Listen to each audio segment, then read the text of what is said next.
de vous parler plus précisément de la narcose, il faut tout d'abord clarifier les principes de base de la plongée, dont la pression et la dissolution, car sans pression et sans gaz, pas de narcose. Qu'est-ce que c'est la pression? La pression est une force appliquée sur une surface. Son unité est le bar. De plus, on parle de pression absolue quand il s'agit de la pression atmosphérique qui s'ajoute à la pression hydrostatique. Pour des profondeurs différentes, on aura donc des pressions différentes. En sachant ici qu'il s'agit d'une pression absolue, donc une pression atmosphérique et hydrostatique, à la surface, donc à 0 m de profondeur, on aura une pression absolue de 1 bar, car il s'agira seulement de la pression atmosphérique. La pression hydrostatique ne sera pas encore prise en compte.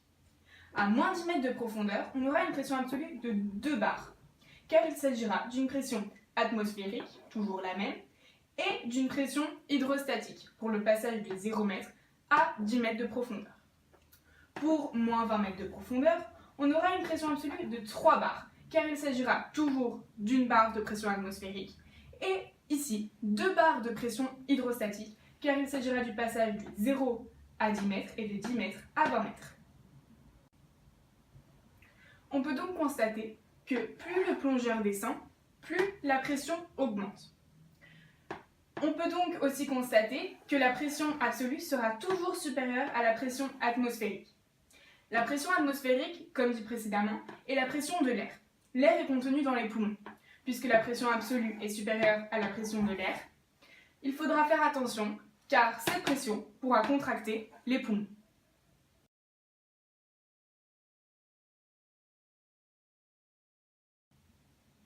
Parlons donc désormais de la dissolution.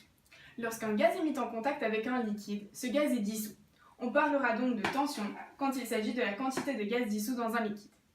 Il est important d'énoncer la loi de Henry quand on parle de dissolution. En 1803, William Henry énonce qu'à température constante et à l'équilibre, la quantité de gaz dissous dans un liquide est proportionnelle à la pression partielle qu'exerce ce gaz sur le liquide.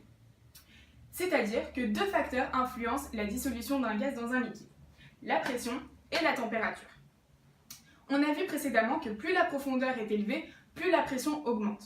Maintenant, on peut dire que plus la profondeur est élevée, plus la pression augmente et plus la dissolution du gaz augmente.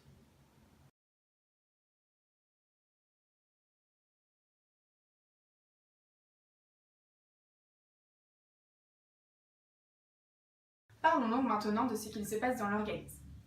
Les gaz présents dans la bouteille que le plongeur respire au fur et à mesure de la plongée passent dans le sang, et plus précisément dans les alvéoles pulmonaires. Selon le temps de la plongée, le plongeur va accumuler une quantité d'azote plus ou moins importante. À la remontée, ce plongeur va vouloir éliminer ce gaz et des microbules vont donc se former dans son sang. On peut comparer ce phénomène à l'ouverture d'une bouteille de Coca-Cola. Lorsqu'on ouvre la bouteille, des microbules vont se former et remonter vers le bouchon. Si la plongée se passe dans de bonnes conditions, les microbules passent dans les canaux sanguins et s'éliminent par les poumons sans dégâts. Mais si celles-ci ne sont pas éliminées correctement, les tissons vont être abîmés et le plongeur rencontrera un problème de dégazage car ces bulles vont bloquer la circulation sanguine. Le plongeur pourra à ce moment-là rentrer en état de narcose. Pareil pour l'ouverture de la bouteille de Coca-Cola qui, cette fois-ci, sera ouverte beaucoup trop vite. La boisson sera donc mise en quelque sorte en ébullition.